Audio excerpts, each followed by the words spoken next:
অন্যায়ের প্রতিবাদ করলে, আমরা সত্যি কথাটা তুলে ধরলে, আমরা যখন যৌক্তিকভাবে সমালোচনা করি, তখন আমাদের বিরুদ্ধে 10 কোটি টাকার মানহানির মামলা দেওয়া হয়। তখন আমরা মনে করি এগুলো হচ্ছে আমাদেরকে ভয় ভীতি দেখানোর লক্ষণ। আমরা এটাও বিশ্বাস করতে চাই, এই যে কিছু মানুষ যারা এই কাজগুলো করে, আমরা বিশ্বাস করতে চাই তারা বিএনপির প্রতিনিধিত্ব করে না। আমরা বিশ্বাস করতে চাই তারা অতি উৎসাহী হয়ে ফুটেজ খাওয়ার আশায় এই কাজগুলো করছে। কিন্তু আমরা তখনই সেটা বিশ্বাস করতে পারবো যখন দেখব এসব লোকদের বিরুদ্ধে ওই সেন্ট্রাল কমান্ড থেকে উপযুক্ত ব্যবস্থা নেওয়া হয়েছে। সেদিন আমি একটি লেখা লিখেছিলাম। লেখার 2টা পার্ট ছিল, কারণ ঘটনা 2টা ছিল।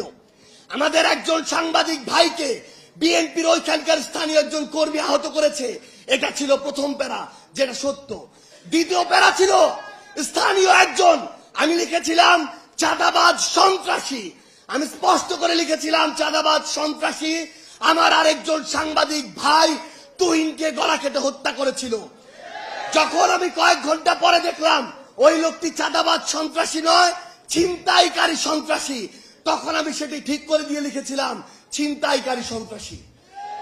কিন্তু আজকে আমি দেখছি যে এই যে ট্যাগগুলো কিংবা এই যে মানুষগুলো যে অপকর্ম করেছিল, ওই চাঁদাবাজ, ওই সন্ত্রাসী, ওই ছিনতাইকারী, কেন ওই রকম স্থানীয় পর্যায়ের উপজেলার একজন দায়িত্বশীল সেই অপকর্মের দায়িত্ব নিজের গায়ে নিবে?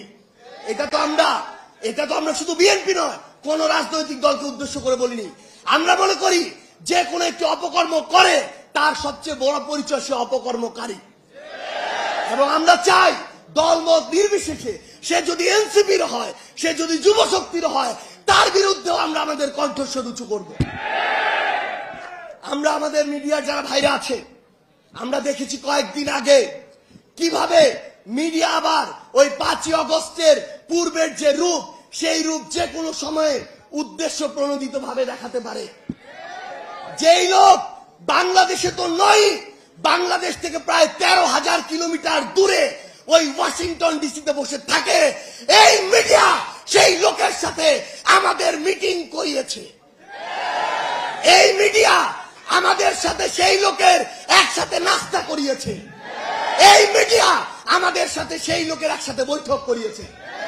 আমরা দেখি 3 বার ব্রেকিং ব্রেকিং ব্রেকিং দিয়ে ওই চ্যানেল 1, এই চ্যানেল 1 থেকে প্রথম এই প্রোপাগান্ডা পুরা বাংলাদেশকে, পুরা পৃথিবীকে গেলানো হয়েছে।